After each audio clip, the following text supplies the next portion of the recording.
This has been quite a year.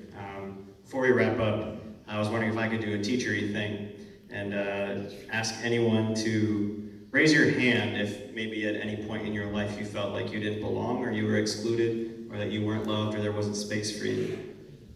If you feel comfortable. I just want you to know that there's space for you in this campaign. That's the reason we're out here doing what we're doing. There is space for you in this world. You are loved in this world. Pete and I love you, we care about you, and we want you to feel as seen as possible in this country, in this process, in this campaign. So thanks for entertaining my question. That's it? We get one more question, really, right? One more? Okay, all right. Any plans for anniversary? Any plans for anniversary gifts?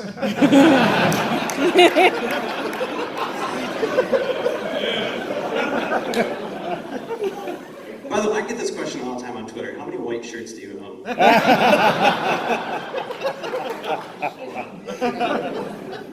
It's true. Okay, last question goes like to... a closet just full of... I'm envious. He knows what he's wearing every day. So his suitcase is like 20 pounds lighter than mine. It's not true. I have different blue ties. It's true. I was at the store the other day with a friend. I was like, this is such a Pete tie. And she was like, it's the same tie. I was like, I know, that's why it's a Pete tie. All right, Christina from Burlingame. Hi, Christina. Hello. Okay, what policy issue would be solved by your proposal to expand the size of the Supreme Court? Oh, all of them.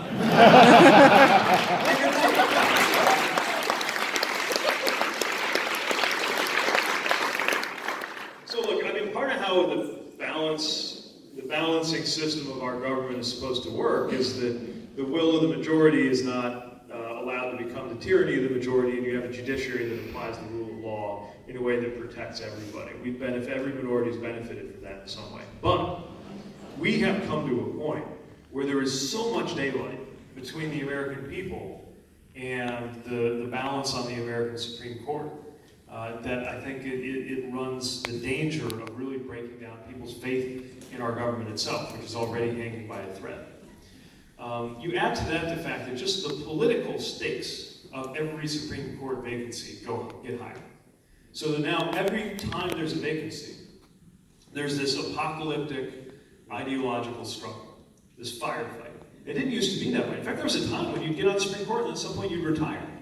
This idea that you just kind of hold on, make sure you only die during the right kind of administration is relatively new. And so what I'm proposing is that we find a way to do a structural reform that would lower the politicization of the court. And there are about 6 or 7 times over history that either the number of justices or something else about the way it works, in a deep way, has been adjusted. And a lot of this can be done by law. Some of it might require a constitutional amendment, but a lot of it could be done without one. So what I would do is I would launch a commission that would recommend a structural reform that would achieve this. One of the ones I find interesting, and I think the one you're asking about, is one where we have a 15-member court. Remember, it's not always been 9, and the number 9 is not in the Constitution. But we would have 15, but we changed the structure a little bit. So 10 of them are appointed in the traditional political way. Democrats and Republicans appointing them. But then the other 5 can only be appointed by a unanimous agreement from the remaining 10.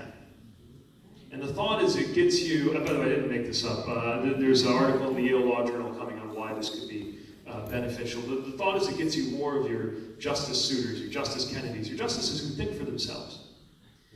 So whether it's that particular reform or a way of rotating judges, which has also been suggested from the appellate bench, or something else we haven't thought of yet, I do think we urgently need to make sure, not just that the court be less conservative, although it is too conservative, but really to make sure that the court is more balanced and less political, because we rely on that. Otherwise, it will be where every other good idea we have, from climate to campaign finance reform and so on, goes to die.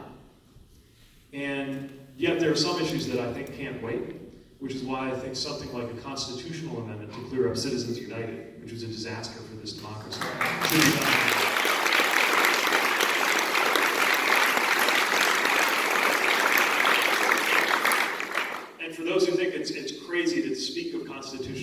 amendments as though they were impossible. I would say not only have we had more than 25 of them, but we live in a country that once changed its constitution so you can't drink legally. And then changed it back because we decided that was a bad idea. So of course we can entertain, not in a flip way, but in a serious way, in a measured and disciplined way, constitutional reforms if that's what it takes to make sure that no court and no Congress can do something that would damage the very basis of our democracy. That's the idea. I'm just trying to raise the ambition that we have when we think about policy reforms that are going to make our government and our economy work in the 21st century. Because there's no going back. We're in a new place now. And that doesn't have to be a bad thing if we get our institutions ready. So, I gather we're about out of time. Thank you so much for the chance to be here. Thank you, guys. Thank you. We will see you on the trail.